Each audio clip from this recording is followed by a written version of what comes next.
ज़्यादा चांसेस है। दूसरा है ड्यूरेशन ऑफ डायबिटीज़, जो अगर जैसे जैसे ड्यूरेशन बढ़ता है वैसे वैसे there is a big chance of having diabetic retinopathy. Okay, then pregnancy is also a risk factor. Then there is you have anemia, you have nephropathy, मतलब किडनी डिजीज़, जिनको डायबिटिक किडनी डिजीज़ हो उनको हो सकता है, जिनको hyperlipidaemia, जिनकी cholesterol high हो उनको हो सकता है। तो all these cases, in all these cases there is a high risk of developing diabetic retinopathy. Okay, thank you ma'am. Doctor Devesh, एक नॉर्मल इंसान को जिसको डायबिटीज़ है उसको ये पता कैसे चले कि उसको अब डायबिटिक रेटिनोपैथी हो रहा है? मतलब ऐसे क्या क्या सिम्टम्स उसको नज़र होने लगते हैं जिससे उसे ये पता लगता है कि अब वो डायबिटिक रेटिनोपैथी की तरफ जा रहे हैं? जैसा कि रिपोर्ट में बताया था कि शुरुआत में मरीज को धुंधलापन आ सकता है, उसकी नज़र ऑल्दो दृष्टि उसकी सेम हो सकती है, नॉर्मल 6 हो सकती है, उसकी नज़र नॉर्मल नज़र हो सकती है, लेकिन थोड़ा धुंधलापन आ सकता है। उसके उपरांत मरीज को दृष्टि में काले धब्बे, काले बादल या काले जाले जैसे दिखाई दे सकते हैं, जिसका अर्थ है कि आँख के पर्दे से ब्लड का रिसाव हो रहा है। तो वो छोटे छोटे क्लूज़ हैं, जैसे धुंधलापन या काले काले धब्बे या बादल या जाले से दिखाई देना। और अंत में जब काफ़ी दृष्टि कम हो जाती है, क्योंकि जैसे सर ने बताया कि अगर ब्लीडिंग ज़्यादा हो जाए आँख में या फिर पर्दे पे खिंचाव या सूजन डेवलप हो जाए तो आपकी दृष्टि काफ़ी ज़्यादा कम हो सकती है। ओके, तो डॉक्टर तितियाल, जैसे कि सर ने सिम्टम्स के बारे में, डॉक्टर देवेश ने हमें बताया, तो ये जो सिम्टम्स है क्या ये इनिशियल स्टेज पर हम पकड़ सकते हैं, और अगर पता लग जाते हैं हमें तो हमारा अगला कदम क्या होना चाहिए? जैसा हमने पहले कहा था कि कोई खास ऐसे सिम्टम्स नहीं होते हैं कि आपको डायबिटिक रेटिनोपैथी हो रही है, लेकिन आपको पता है आपको डायबिटीज़ है, तो उसमें हम जो कहना चाहते हैं कि प्रिवेंशन जो है हमेशा बेटर रहता है ट्रीटमेंट से। यदि आपके फैमिली में डायबिटीज़ है, आपके परिवार में, आपके मैटरनल साइड में डायबिटीज़ है, तो आपको डायबिटीज़ हो सकता है। तो आपको अपने ब्लड शुगर की चेकअप करानी चाहिए। आपकी HbA1c जो है 6 से कम होनी चाहिए, और साल में एक बार अपने पर्दे का टेस्ट जरूर कराना चाहिए, नॉर्मल होने के बावजूद भी। जिसको जो है डायबिटीज़ हो जाता है तो पर्दे का चेकअप बहुत ही आवश्यक है। हाँ, यदि आपकी आंख में दिक्कत आ रही है, जैसे डॉक्टर देवेश ने बताया, आपके चश्मे का नंबर बार बार चेंज हो रहा हो, या आपको धुंधला दिखाई दे रहा हो, या आपको जो है ऐसा लग रहा है कि आपके आगे जो है एक धुंध सी छाई हुई है, या अचानक नज़र आपकी कम हो जाती है, जैसे कि आंख में ब्लड आ जाता है, तो ये पक्का है कि पीछे पर्दे में आपको डायबिटीज़ का असर आ रहा है, जिसे हम डायबिटिक रेटिनोपैथी कहते हैं।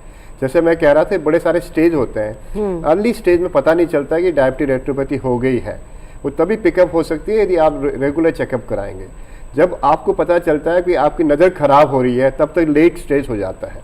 तो ये हमारा ये कार्यक्रम का मुख्य मुद्दा यही है कि अपना जो है चेकअप रेगुलरली कराएं, जिससे कि अर्ली स्टेज में पिकअप हो जाए। तो यहीं पे एक बात और भी आप बताइए कि कितनी स्टेजेस कितनी होती हैं, या कितने टाइप्स के होते हैं ये, क्योंकि अभी आप बता रहे थे कि इसके अलग अलग टाइप्स होती हैं। तो बेसिकली आप देखते हैं, जैसे एक तो जैसे हमने कहा था कि जो खून की नसें हैं उसमें असर आ जाती है, जिससे हम उसके बाद जो है वहाँ पर एक तरह से जो है ऑक्सीजन की कमी हो जाती है उस एरिया में। तो वहाँ पर नए खून के नसें जो है डेवलप करने लगते हैं, जिसके कारण से जो है रेटिना में ब्लीडिंग हो सकती है। तो इसको हम एक कहते हैं कि प्रोलिफरेटिव रेटिनोपैथी, क्योंकि नए खून के नसें आने लगती है। तो जो प्री होती है, प्री प्रोलिफरेटिव, जब वो जो है ऐसा स्टेज होता है जिसमें ब्लाइंडिंग डिसऑर्डर नहीं हो सकता है। जब ज़्यादा प्रोलिफरेशन हो जाती है इन ब्लड वेसल्स की, तब जाके जो है आँख में दुविधा आती है। दूसरा, जैसे डॉक्टर देवेश ने कहा था, आपका जो सेंट्रल एरिया है, जो देखने का सबसे इम्पॉर्टेंट पॉइंट है रेटिना का, वहाँ पर सूजन आ जाती है, जिसे हम डायबिटिक मैकुलर इडीमा कहते हैं। पानी भर जाता है रेटिना के लेयर में, तब जाके आपकी नज़र अचानक खराब हो जाती है। तो उस स्टेज में जो है फिर आपका इलाज करना बहुत ज़रूरी है, जिससे कि बीमारी आगे जो है ख़राब ना हो जाए। तो आप जानते हैं कि बड़े सारे ट्रीटमेंट हो सकते हैं, लेकिन पहला मुद्दा ये है कि अपना ब्लड शुगर कंट्रोल में होना चाहिए, और कोलेस्ट्रॉल लेवल कंट्रोल में होना चाहिए। आपका ब्लड प्रेशर तो वो भी कंट्रोल में कीजिए। ये बेसिकली लाइफस्टाइल डिजीज़ है। यदि आपकी जो है डायबिटीज़ है तो आपको जैसे बताया रेगुलर एक्सरसाइज करनी चाहिए, लाइफस्टाइल मॉडिफाई करनी चाहिए, अपना बॉडी वेट को कंट्रोल करना चाहिए, तो जिससे ये चीज़ें सुधर सकती हैं। बाकी जहाँ तक ट्रीटमेंट है वो डॉक्टर देवेश से ज़्यादा बता सकते हैं। Okay, thank you. Doctor Chaudhary, एक फैमिली हिस्ट्री होना डायबिटीज़ की कितना इस चीज़ बात को और असर डालती है कि चांसेस ज़्यादा बढ़ जाते हैं इसके डायबिटिक रेटिनोपैथी होने के? राइट तो जिनकी भी फैमिली पॉजिटिव फैमिली हिस्ट्री होती है, जैसे मदर को या फादर को या अपने इमीडिएट ब्लड रिलेशंस को जिनको होता है ब्लड शुगर, उनके सिबलिंग्स की बहुत ज़्यादा चांसेस है डायबिटीज़ होने का एंड डायबिटिक रेटिनोपैथी होने का। ओके तो मतलब जिनको भी फैमिली हिस्ट्री रहती है वो पहले से ही अलर्ट हो जाएं और they must be very alert and they must get their sugars tested every year, and at the earliest if anything comes abnormal they must go to a doctor and also to a ophthalmologist. Okay तो doctor Devesh, कौन कौन से जो test होते हैं, जैसे ma'am ने बताया कि रेगुलर टेस्ट करवाने, आंखें चेक कराने, लेकिन और भी कुछ ऐसे टेस्ट होते होंगे जो स्पेसिफिकली इस डायबिटिक रेटिनोपैथी के लिए करवाने होंगे, तो ऐसे क्या क्या टेस्ट हमें करवाने चाहिए इमीडिएट? पहला महत्वपूर्ण टेस्ट जो है वो है पर्दे की जांच, जो कि किसी भी डायबिटिक पेशेंट में सालाना होनी चाहिए, जैसा डॉक्टर डिटियाल सर ने बताया है। अगर रेटिनोपैथी है तो उसके बाद उसकी जांच और फ्रीक्वेंट भी की जा सकती है, महीने या 3 महीने या 6 महीने के अंतराल पे। तो इसमें पर्दे की जांच सबसे प्रथम हम पुतली, जो आँख का शटर होता है, उसको फैला के उसका आकार बढ़ा के हम एक उपकरण इनडायरेक्ट ऑफ्थेल्मोस्कोप होता है जिसकी मदद से हम वो पर्दे की जांच करते हैं। उसके अलावा हम आँख की एंजियोग्राफी भी करते हैं कभी कभी, ये पता लगाने के लिए कि खराब खून की नसें या प्रोलिफरेटिव डिजीज जो सर ने बताया वो डेवलप हो रही है नहीं हो रही है, वो देखने से बेहतर हमें एंजियोग्राफी से पता चलती है। तो इसलिए हम एंजियोग्राफी भी करते हैं। और देखने वाला जो मेन मैकुलर एरिया है, जिसके लिए सर ने बताया कि मैकुलर इडिमा जहाँ डेवलप हो जाता है, जिसके कारण से मरीज को धुंधलापन आ जाता है, नज़र कम हो जाती है, उसका माप करने के लिए हम ओसीटी टेस्ट करते हैं। वह भी एक बहुत ही सरल तरह का टेस्ट है जिसमें पेशेंट को कोई दुविधा नहीं होती है। तो ये टेस्ट आमतौर पे हम आंखों के करते हैं। उसके अलावा हम शारीरिक कंट्रोल के लिए, सिस्टमिक कंट्रोल के लिए बहुत महत्वपूर्ण है कि आप अपना fasting blood sugar, post prandial जो कि 2 घंटे उपरांत आपने जब सुबह नाश्ता किया उसके बाद की शुगर, देन 3 महीने का जो 3 मासिक आप टेस्ट करते हैं HbA1c टेस्ट, उसके अलावा और भी इम्पॉर्टेंट बीमारियां हैं जो कि डायबिटिक रेटिनोपैथी की रिस्क को बढ़ा सकती हैं, जैसे blood pressure, blood cholesterol level, आपकी ब्लड में यूरिया की लेवल्स, क्योंकि अगर आपको डायबिटीज़ है तो किडनी पे भी असर पड़ेगा और किडनी के कारण आंख पे और असर पड़ेगा। तो इसलिए यूरिया लेवल्स, देन हीमोग्लोबिन, अगर आपको अनीमिया है, खून की कमी है, तो आपकी डायबिटिक रेटिनोपैथी जल्दी बढ़ेगी। और जैसे कि मैडम ने बताया कि प्रेगनेंसी में भी मरीज को बहुत सतर्क रहना चाहिए, क्योंकि प्रेगनेंसी में भी डायबिटिक रेटिनोपैथी तेजी से बढ़ जाती है। बिल्कुल, इसके बारे में हम जरूर चर्चा करेंगे। साथ ही मैं ये भी चाहूंगी डॉक्टर देवेश, क्योंकि आपने बात की फास्टिंग और पीपी की खाने से पहले तो अगर आप हमें उसमें बता दें कि कितनी होनी चाहिए फास्टिंग और कितनी पीपी उसमें आफ्टर फूड हमारी शुगर होनी चाहिए, जो एक नॉर्मल पर्सन के लिए भी और जो डायबिटिक है उसके लिए क्या ये होने चाहिए? किसी भी सामान्य व्यक्ति के लिए फास्टिंग ब्लड शुगर 100 से कम रहना चाहिए, 100 मिलीग्राम पर डेसीलीटर से कम रहना चाहिए। अगर वो पेशेंट डायबिटिक है तो ज़्यादा से ज़्यादा उसकी फास्टिंग शुगर 126 या 130 तक रह सकती है। अगर हम पोस्ट प्रेंडियल शुगर जो 2 घंटे उपरांत हम करते हैं उसकी बात करें तो किसी भी सामान्य व्यक्ति में वो 140 से कम रहनी चाहिए, और अगर वो डायबिटिक पेशेंट है तो उसमें 200 से कम रहनी चाहिए। और अगर हम HbA1c टेस्ट की बात करें जो कि 3 महीने का हमें कंट्रोल बताता है, तो उसकी वैल्यू किसी भी डायबिटिक पेशेंट में 6 से 6.5 के बीच में रहनी चाहिए, ना उससे ज़्यादा कम ना उससे ज़्यादा। ओके, ठीक, थैंक यू।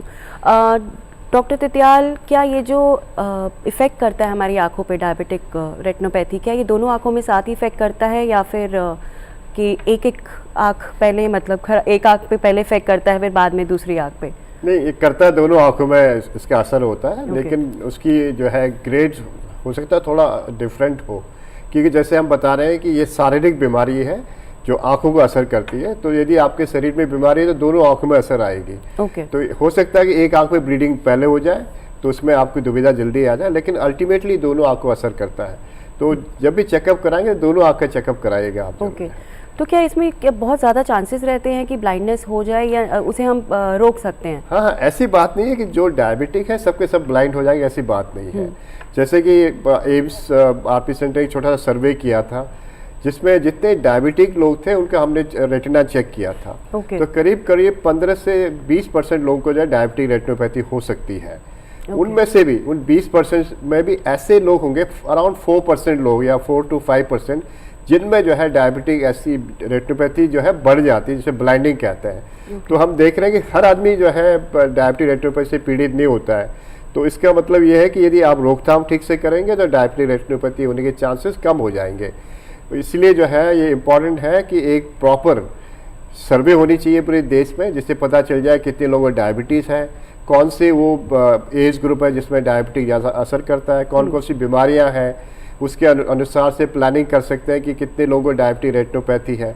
यदि पिकअप हो जाती है, जैसे आपने पूछा था क्या क्या टेस्ट कर सकते हैं, वो टेस्ट वहाँ पर हो सकता है कि नहीं हो सकता है। क्योंकि आप देखते हैं कि केवल जो है सिटीज़ में ही नहीं, गांव में भी लोग हैं जिनको डायबिटीज़ की बीमारी बढ़ते जा रही है। तो डिस्ट्रिक्ट लेवल में, प्राइमरी हेल्थ सेंटर लेवल में, वहाँ पर भी इन चेकअप की सुविधा होनी चाहिए, जिससे कि जो है बीमारी की वहीं पर रोकथाम हो सके। आँखों के द्वारा जो है बड़े सारे शरीर की बीमारी पता चल जाती है। हम रेटिना टेस्ट करते हैं, उससे पता चल जाता है उसको हाइपरटेंशन है या फिर उसको डायबिटीज़ है, कोई और बीमारी है, सबकी जो है पता चल सकती है। तो इसलिए जो है आँखों के डॉक्टर का होना या उसके द्वारा चेकअप कराना भी बहुत ही आवश्यक है। Thank you doctor Chaudhary. अभी डॉक्टर देवेश ने बात की थी प्रेगनेंसी की, तो प्रेगनेंसी में अगर कोई ऐसा पेशेंट है डायबिटिक है और वो प्रेग्नेंट हो जाती है वो वुमेन, तो उनके चांसेस मतलब ज़्यादा हो जाते हैं स्टेज बाय स्टेज या फिर कैसे, और उन्हें क्या एहतियात बरतने चाहिए? दो चीज़ है। एक तो है प्रेगनेंसी के टाइम पे डायबिटीज़ हो रहा है, जिसको हम जेस्टेशनल डायबिटीज़ कहते हैं, उनके लिए रिस्क ज़्यादा नहीं है डायबिटिक रेटिनोपैथी में।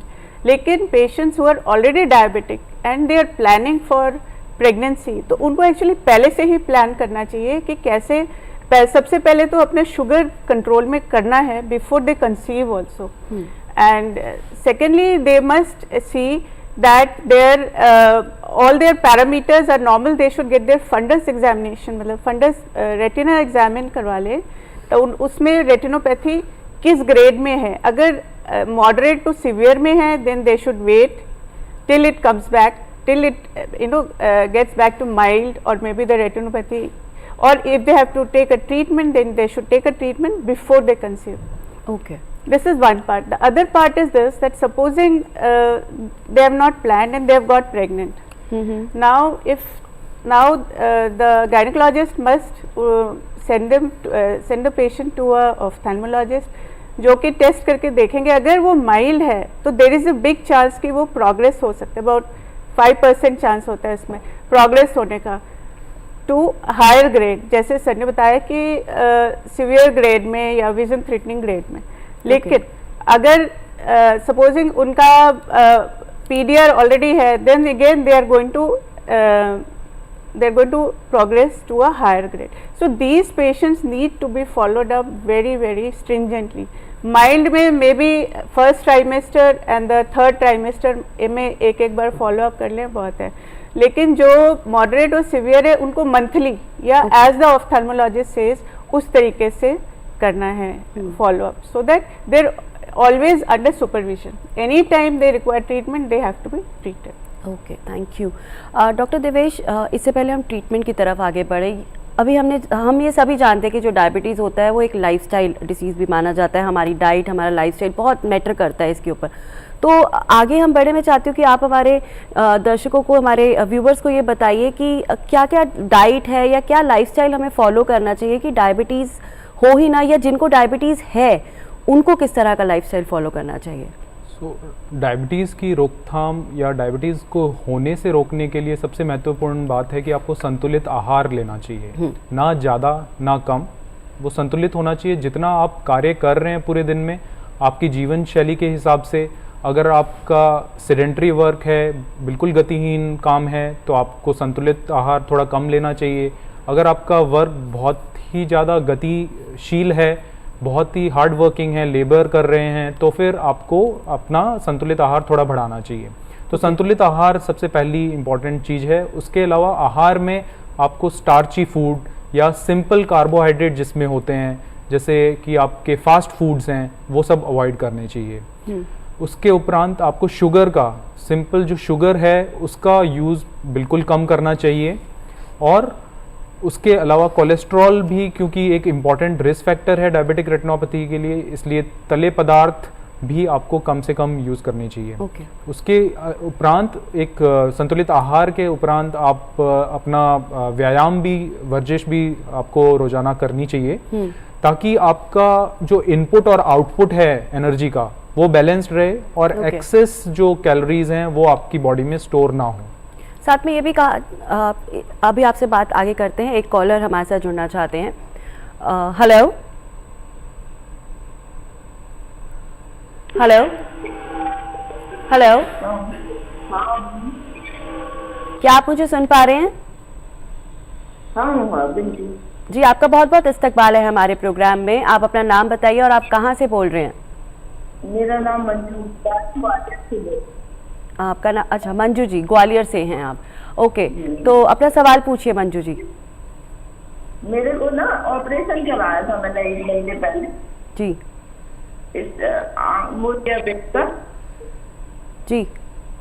तो उसके बाद में मैं 1 महीना हो गया, तो मैं वो दवाई डालती हूँ, तो उन्होंने 1.5 महीने के लिए बोला था। दवाई डालने के लिए? हाँ, दवाई डालने के लिए।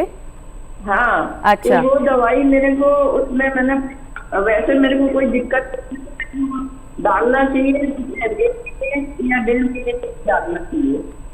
ओके, तो डॉक्टर मंजू जी, जैसे आपका मोतियाबिंद का ऑपरेशन हुआ है तो करीब करीब 1 महीने तक ड्रॉप हम लोग सुझाव देते हैं कि डालनी चाहिए, जिसमें एंटीबायोटिक होता है, स्टीरॉयड होता है, वो करीब करीब 1 महीने चलती है। उसके बाद यदि आपको दिक्कत नहीं है तो दवाई बंद कर सकते हैं। यदि आपको थोड़ा सा खिंचाव सा हो या कभी रड़कन हो तो कभी कभी आर्टिफिशियल टीयर जो है 1-2 महीने और डाल सकते हैं। यदि आपको डायबिटीज़ है तो थोड़ा सा प्रिकॉशन लेना ज़रूरी है, कि कभी कभी डायबिटीज़ को जो सफ़र करते हैं उनमें दिक्कत आ सकती है। बहुत बढ़िया, तो आपको डायबिटीज़ नहीं, अच्छी बात है। आप 1 महीने दवाई डाल के फिर बंद कर सकते हैं। हाँ, 1 महीने बाद कर सकती हूँ क्या? हाँ, बंद कर सकते हैं आप, बिल्कुल। Thank you so much.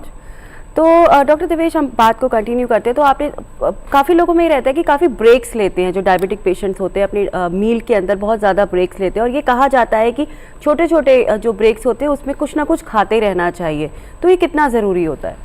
देखिए, अगर आप एक संतुलित आहार कैलोरीज की बात करें तो सामान्य व्यक्ति को आमतौर पे 1600 से 2000 कैलोरीज दिन में लेनी चाहिए। ओके। अब अगर वो चाहे तो वो कैलोरीज एक ब्रेकफास्ट में भी लेके ख़त्म कर सकता है उसे। अच्छा। बट ज़रूरी है कि आप थोड़े थोड़े अंतराल पे उसको लें, क्योंकि अगर एक साथ आप ज़रूरत से ज़्यादा ले लेंगे तो वो जाके आपके बॉडी में स्टोर हो जाएगा, रेदर देन कि वो यूज़ हो, वो कैलोरीज यूज़ में आए, वो जाके बॉडी में स्टोर हो जाएंगी और फैट में कन्वर्ट हो जाएंगी और फिर आपके इंसुलिन की प्रॉब्लम करेंगी। ओके। तो इसलिए महत्वपूर्ण है कि थोड़े थोड़े अंतराल पे आप खाना खाते रहें जितनी बॉडी को आवश्यकता है। ओके, ठीक है।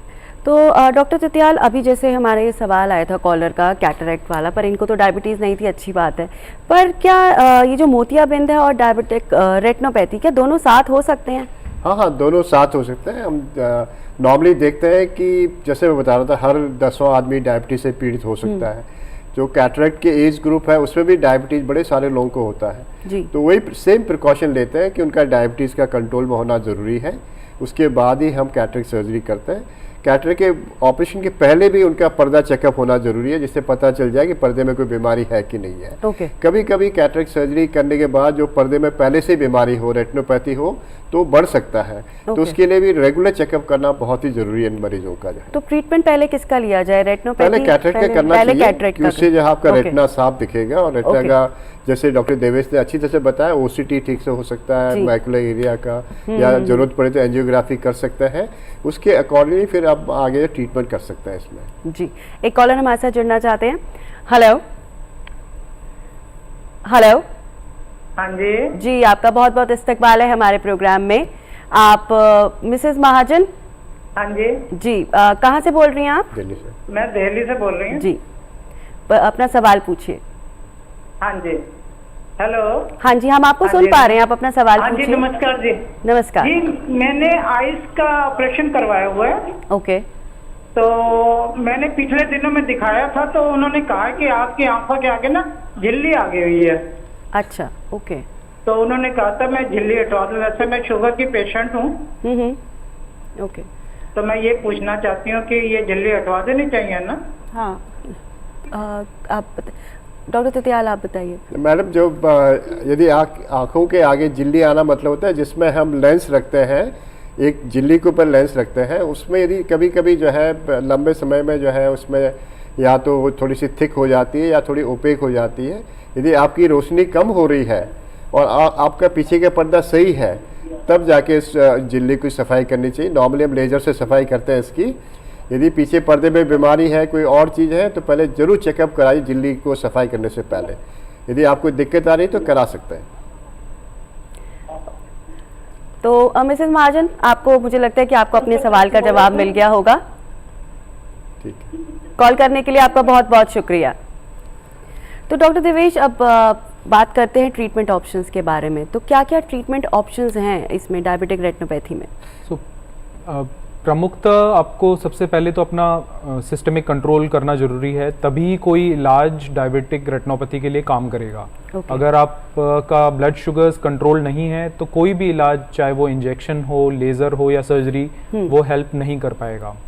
तो अगर सिस्टमिक कंट्रोल अच्छे से है तो उसके उपरांत हम मरीज का इलाज उसकी सीवियरिटी के अकॉर्डिंग करते हैं। उसकी ग्रेड क्या है, उसको डायबिटिक मैक्युलर एडिमा साथ में है कि नहीं है, उसको साथ में कैटरेक्ट है कि नहीं है। तो ये सब बातों का ध्यान रख के हम ट्रीटमेंट डिसाइड करते हैं। मेनली उसका ट्रीटमेंट डायबिटिक रेटिनोपैथी का या तो इंजेक्शन, आँख के अंदर इंजेक्शन लगा के, या फिर आँख के पर्दे का लेज़र करके या सर्जरी करके किया जाता है। इसमें इंजेक्शन तब लगाया जाता है जब आँख में जो देखने वाला हिस्सा है उसमें सूजन आ जाती है, तब, जिसको डायबिटिक मैक्युलर एडिमा बोलते हैं। और उस सूजन को कम करने के लिए हम उसके एंटीडोट आँख के अंदर लगाते हैं, लेकिन उन एंटीडोट्स का असर केवल कुछ हफ्ते तक रहता है, इसलिए हमें वो मासिक अंतराल पे रिपीट भी करने पड़ सकते हैं जब तक वो सूजन खत्म ना हो जाए। तो इसलिए मरीज, दर्शकों को ये जानना जरूरी है कि एक बार इंजेक्शन लगाने से जरूरी नहीं है कि आपकी बीमारी ठीक हो जाएगी। हो सकता है वो सूजन कम हो जाए, लेकिन जब तक सूजन खत्म नहीं होती है तब तक आपके ऑप्थेल्मोलॉजिस्ट या आपके नेत्र विशेषज्ञ आपको और इंजेक्शन लेने की सलाह देंगे। तो यू मीन ये जो इंजेक्शंस की बात करें ताउम्र चलते हैं या ऐसा नहीं है? ऐसा नहीं है। आमतौर पे अगर किसी मरीज को सबसे गंभीर बीमारी है और सूजन सबसे ज़्यादा है, तब भी हम देखें तो पहले साल में आमतौर पे 5 से 6 इंजेक्शन की जरूरत पड़ती है। सेकेंड ईयर में वो कम हो जाती है 2 से 3, और थर्ड ईयर में आते आते वो बिल्कुल जरूरत नहीं पड़ती। तो इसलिए इम्पॉर्टेंट है कि पेशेंट या जो भी मरीज है उसको लगातार अपने नेत्र विशेषज्ञ के कांटेक्ट में बने रहना है, मंथली अपने आप को दिखाते रहना है अगर उसको एक बार डायबिटिक मैक्युलर एडिमा है तो अगर किसी का डायबिटीज़ जो है वो बहुत ज़्यादा शुगर लेवल हाई है, तो क्या उस केस में उस वक्त ऑपरेशन करना या ट्रीटमेंट देना आसान है? नहीं, कोई भी सर्जरी आप अगर हाई ब्लड शुगर्स में करेंगे तो आपको आई में इन्फेक्शन होने का रिस्क रहेगा, या किसी भी ऑर्गन में आप अगर सर्जरी करेंगे तो इन्फेक्शन का रिस्क रहेगा। तो आपका कंट्रोल रिसेंटली थोड़ा सा कंट्रोल अच्छा होना चाहिए, हफ्ता 2 हफ्ते आपके ब्लड शुगर लेवल्स कंट्रोल में हो, और तभी आप कुछ इलाज करेंगे तो बेहतर रहेगा। डॉक्टर चौधरी, जैसे हमने प्रेगनेंसी की आपसे बात की थी, अगर प्रेगनेंसी के दौरान अगर किसी भी तरह की इस तरह ऑपरेशन, एक कॉलर हमारे साथ जुड़ना चाहते हैं, आपसे अभी बात करते हैं। हेलो हेलो हेलो, क्या आप मुझे सुन पा रहे हैं? क्या आप मुझे सुन पा रहे हैं? जी, मोहम्मद इरफान जी, मेरठ से आप बोल रहे हैं जी, अपना सवाल पूछिए। मेरा सवाल ये है जी, मेरे आंखों में मोतियाबिंद है। हाँ जी, अच्छा, मोतियाबिंद है, ओके जी। आज सुन लो जी, सवाल। ये मेरी आंखों में मोतियाबिंद है। जी जी, आगे बताइए। ऐसी जो डॉक्टर साहब से गया हो तो आंखों की ऐसी दवाई दे दो देखने की।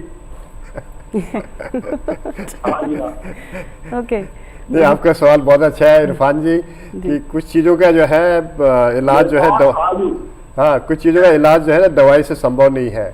उनमें एक बीमारी मोतियाबिंद की भी है। हाँ,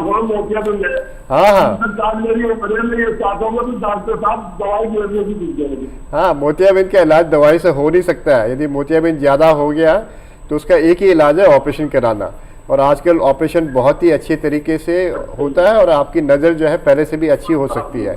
तो मेरा सुझाव ये है कि आप जो है नज़दीक के अस्पताल में चले जाएं जहाँ का आँखों का एक्सपर्ट हो, ऑप्थेल्मोलॉजिस्ट हो। मेरठ में बहुत सारे डॉक्टर्स हैं, उनसे इलाज कराइए आप।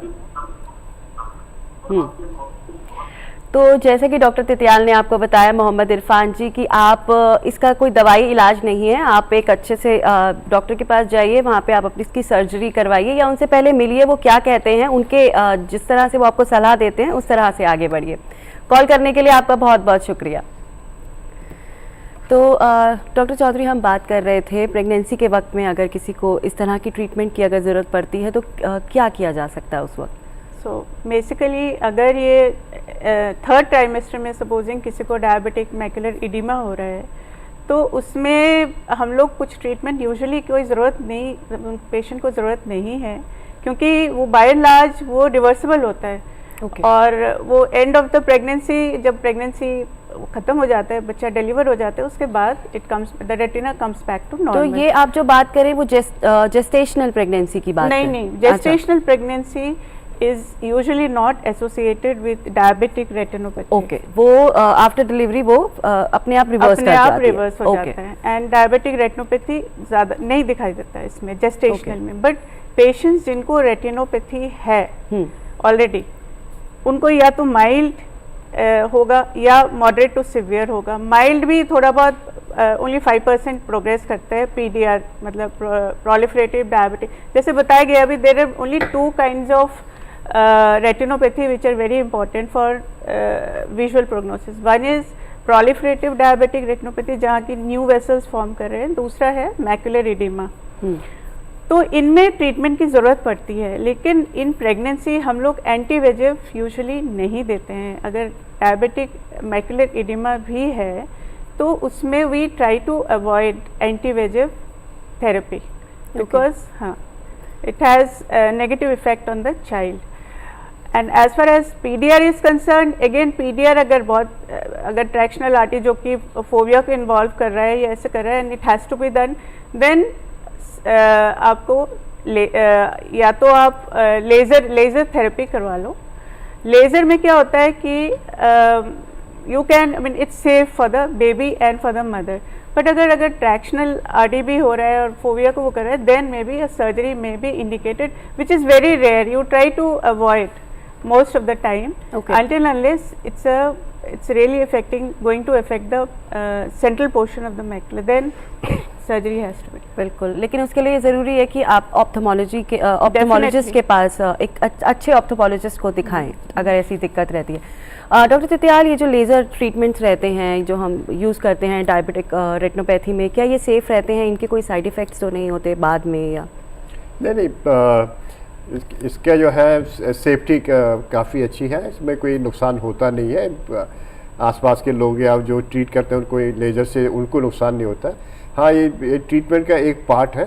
लेज़र जो है कई सालों से जो है इसका इलाज चलता आ रहा है। लेज़र्स जो है काफ़ी सेफ रहते हैं और कभी कभी इसको भी ऑगमेंट करना पड़ सकता है, डिपेंड करता है कि कितनी सीवियरिटी है आपकी रेटिनोपैथी की।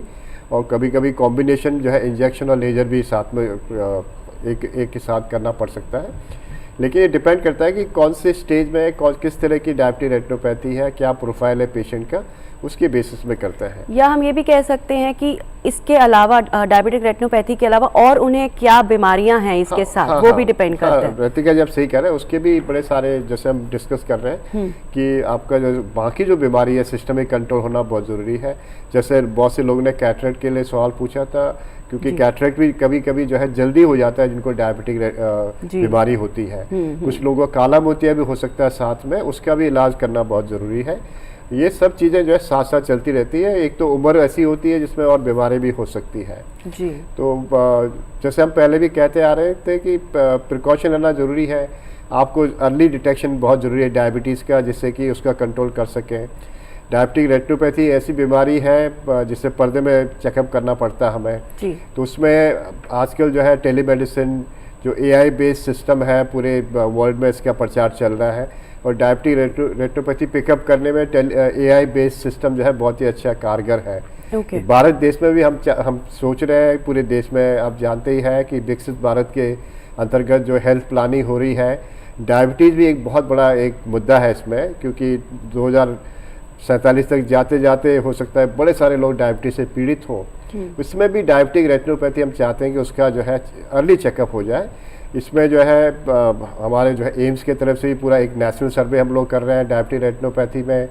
ऑल इंडिया ऑप्थेल्मोलॉजिकल सोसाइटी है जो भारत देश का ऑप्थेल्मोलॉजिस्ट का एक सोसाइटी है, वो लोग भी टेलीमेडिसिन के थ्रू ये करना चाहते हैं। तो आने वाले समय में चेकअप काफ़ी कारगर होने वाला है और उसका इलाज भी जो है हमारे भारत वर्ष के जितने लोग हैं उनके लिए भी कारगर हो सकता है। तो अभी आपने जिक्र किया था एज का, तो ये जो प्रॉब्लम है रेटिनोपैथी की, ये किसी भी एज में हो सकती है या कोई एक एज लिमिट होती है कि इसके बाद ही ये प्रॉब्लम आ सकती है? नहीं, जैसे हम कह रहे हैं एज इम्पॉर्टेंट नहीं है, ये ड्यूरेशन ज़्यादा इम्पॉर्टेंट है। कितने सालों लंबे से समय तक आपको डायबिटीज़ है। ओके। यदि आपकी डायबिटीज 10 साल हो गई है तो डेफिनेटली कुछ ना कुछ चेंज आ ही जाएंगे। यदि 20 साल हो गया तो कुछ ना चेंजेस आएंगे जरूर उसमें। लेकिन आपका कंट्रोल अच्छा है तो ये चेंजेस उतने जल्दी आते नहीं और सीवियरिटी वो उतनी होती नहीं है। ओके। लेकिन डॉक्टर देवेश, कभी कभी होता है ना कि कंट्रोल अच्छा है डायबिटीज़ पे, कंट्रोल में है शुगर लेवल सब कुछ, लेकिन फिर भी विजन जो है धीरे धीरे ब्लर हो रहा है या फिर हम ब्लाइंडनेस की तरफ जा रहे हैं, ऐसा क्यों होता है? ऐसा तब हो सकता है जब आपका रीसेंट कंट्रोल अच्छा है, आपका हाल फिलहाल से कंट्रोल अच्छा चल रहा है, लेकिन पहले 10 साल आपका कंट्रोल बिल्कुल अच्छा नहीं था। अच्छा। तो उसका प्रभाव लंबे समय तक आगे पड़ता रहेगा। तो इसीलिए महत्वपूर्ण है ये चीज़ समझना कि बीमारी की अवधि कितनी है, कितना ड्यूरेशन हो चुका है, वो बहुत महत्वपूर्ण है। क्योंकि उसका असर आने वाले 10-15 साल बाद में भी आएगा। तो अभी का कंट्रोल मायने तो रखेगा ही रखेगा। अच्छा। पुराना कंट्रोल भी मायने रखेगा उसमें। ओके। तो मतलब अगर डायबिटीज लंबे समय से है और तब कंट्रोल नहीं किया, अभी किसी डॉक्टर ने हमें थोड़ा सा मतलब डराया कि ऑपरेशन होगा और उस टाइम कंट्रोल कर लिया, तो ऐसा नहीं है कि ये प्रॉब्लम नहीं आएगी, तब भी ये प्रॉब्लम आ सकती है। यहाँ पे एक छोटा सा सवाल और आपसे पूछती हूँ कि अगर सर्जरी करवा लेते हैं और हम किसी को ब्लाइंडनेस है तो क्या उसके विजन आने के चांसेस हैं या फिर वो अपनी डेली रूटीन की एक्टिविटी आराम से कर सकते हैं? यदि 2 कारण से जो दृष्टि है बहुत सीवियरली कम हो सकती है। एक तो है कि आंख के अंदर ब्लीडिंग हो गई है जी, डायबिटिक रेटिनोपैथी के कारण आंख में ब्लीडिंग हो गई है, या फिर जो रेटिना है वो अपनी जगह से उखड़ गया है या खिंच गया है। राइट। अगर ब्लीडिंग है तो उसको ब्लड को हटा के हम ऑपरेशन से नॉर्मल नज़र वापस मरीज को देने की कोशिश कर सकते हैं और उसमें आ भी जाती है नज़र अक्सर। लेकिन अगर पर्दा उखड़ गया है, पर्दे पे खिंचाव बन गया है, तो हम उस खिंचाव को हटा के ऑपरेशन करके वहीं रोका जा सकता है दृष्टि को और कम होने से। अच्छा।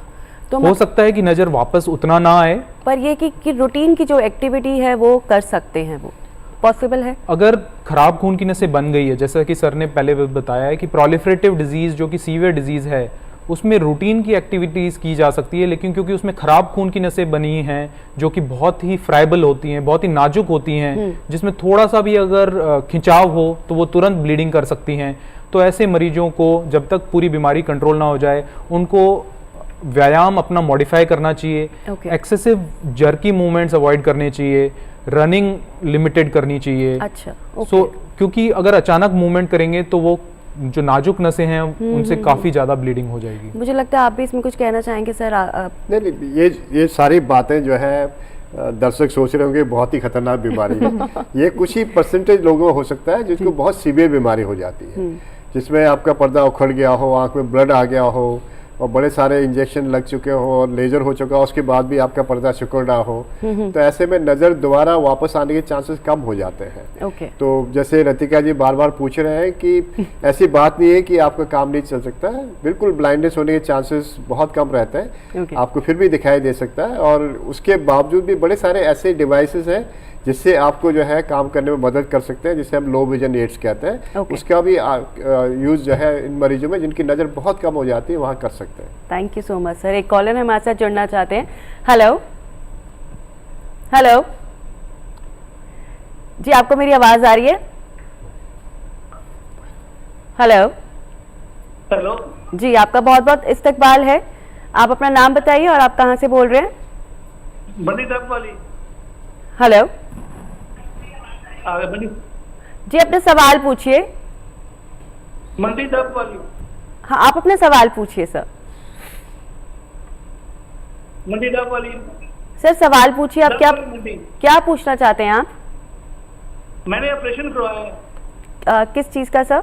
कौन सा ऑपरेशन? लेफ्ट आंख का। अच्छा, कौन सा ऑपरेशन करवाया आपने? कैटरेक्ट। कैटरैक्ट? मोतिया का। ओके, सवाल पूछिए, आप क्या जानना चाहते हैं?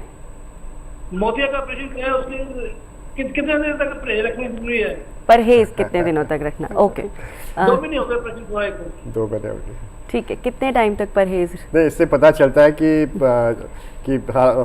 आंखों में सबसे ज़्यादा ऑपरेशन कैटरेक्ट का ही होता है कि ये कैटरेक्ट जो है देश में आप देखें अंधता की बीमारी जो होती है उसमें नंबर 1 कॉज जो है कैटरेक्ट ही होता है। लेकिन हमारे देश में कैटरेक्ट की ऑपरेशन की सुविधा बहुत अच्छी है और जो है आजकल जो लेंस लगाते हैं उससे नज़र आपकी बहुत साफ़ हो जाती है और जो है बिना टाँके के ऑपरेशन होता है। तो आप एक्टिविटी जो है दूसरे दिन से शुरू कर सकते हैं, बहुत ज़रूरी है तो आप काम पर भी जा सकते हैं। आपको 2 महीने हो चुके हैं आपके ऑपरेशन के, आप ज़रूर अपने सारा काम शुरू कर दीजिए। आपको घर में बैठने की ज़रूरत नहीं है, कोई प्रिकॉशन लेने की भी ज़रूरत नहीं है, बिल्कुल नॉर्मल है। आप कॉल करने के लिए आपका बहुत बहुत शुक्रिया। तो अब हाँ, आई वुड लाइक टू 2 चीज़ ऐड करना है। एक तो ये है कि जो डायबिटिक पेशेंट है जिनकी हाई शुगर है, एक चीज़ ख्याल रखना है कि sudden decrease of blood sugar नहीं करना चाहिए।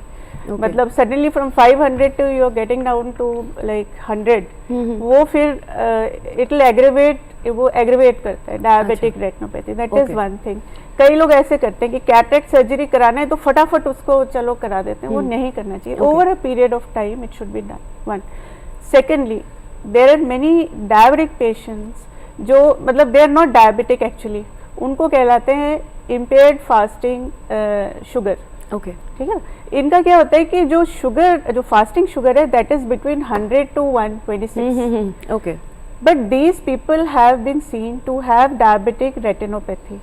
तो अगर कुछ ऐसे पेशेंट्स हैं जैसे मरीज हैं जिनकी शुगर इस लेवल पे सालों साल चल रहा है और इनके रिस्क फैक्टर्स है, जैसे हाइपरटेंसिव है, कोलेस्ट्रॉल हाई है, स्ट्रॉन्ग फैमिली हिस्ट्री है, तो एनीमिया है एंड ऑल दिस, ओबेसिटी है, मेटाबॉलिक सिंड्रोम है, तो इनमें इनको ज़रूर एक बार आई चेकअप कराना चाहिए क्योंकि इनमें भी देखा गया है कि डायबिटिक रेटिनोपैथी होता है। ऑल्दो इनको लेबल नहीं करते हम लोग diabetes patient, but they do have diabetic retinopathy. बिल्कुल, और आपकी इसी बात को हम एक मैसेज की तरह लेते हैं अपने व्यूअर्स के लिए कि रेगुलर चेकअप्स अपने करवाते रहिए अगर आपको ये सारी चीज़ों की दिक्कतें हैं तो। Thank you so much ma'am. Doctor Satyal, आप क्या मैसेज देना चाहेंगे हमारे व्यूअर्स को? जैसे हमने कहा, अपने लाइफस्टाइल को चेंज करिए जी, जिससे कि जो है आपको डायबिटीज़ की बीमारी ना हो। यदि स्पेशली आपके फैमिली में, आपके परिवार में डायबिटीज की हिस्ट्री है तो अपना लाइफस्टाइल मॉडिफाई करिए जिससे कि आपको बीमारी ना हो। एक बार बीमारी हो जाए तो उसका रिवर्सल नहीं है फिर। Okay, thank you so much. Doctor Devesh, आप क्या कहना चाहेंगे? सभी दर्शकों को यही बताना चाहूँगा कि अगर आप डायबिटिक हैं तो एक संतुलित आहार लीजिए और व्यायाम करिए और ये संकल्प लीजिए कि आप अपने नेत्र विशेषज्ञ और अपने मधुमेह विशेषज्ञ से ज़रूर सलाह लेते रहेंगे लगातार। थैंक यू सो मच आप सभी का हेलो डॉक्टर प्रोग्राम में आने के लिए, डायबिटिक रेटिनोपैथी के बारे में हमें इन्फॉर्मेशन देने के लिए बहुत बहुत शुक्रिया आप सभी का। तो नाजरीन, हमें पूरी उम्मीद है कि आज की जो पेशकश है आपको बेहद पसंद आई होगी। अगर आपके कोई सवालात होते हैं या फिर आप हमारे एक्सपर्ट से कुछ जानना चाहते हैं तो आप हमें ईमेल कर सकते हैं। हमारा ईमेल आईडी है hellodrdd@gmail.com और साथ के साथ आप हमारे यूट्यूब चैनल से भी जुड़ सकते हैं। हमारा यूट्यूब चैनल है DD उर्दू। तो चलते चलते आप सभी को ईद की बहुत बहुत मुबारकबाद और अपना और अपनों का ख्याल रखिए और आपको छोड़े जाते हैं टिप ऑफ द वीक के साथ। आदाब।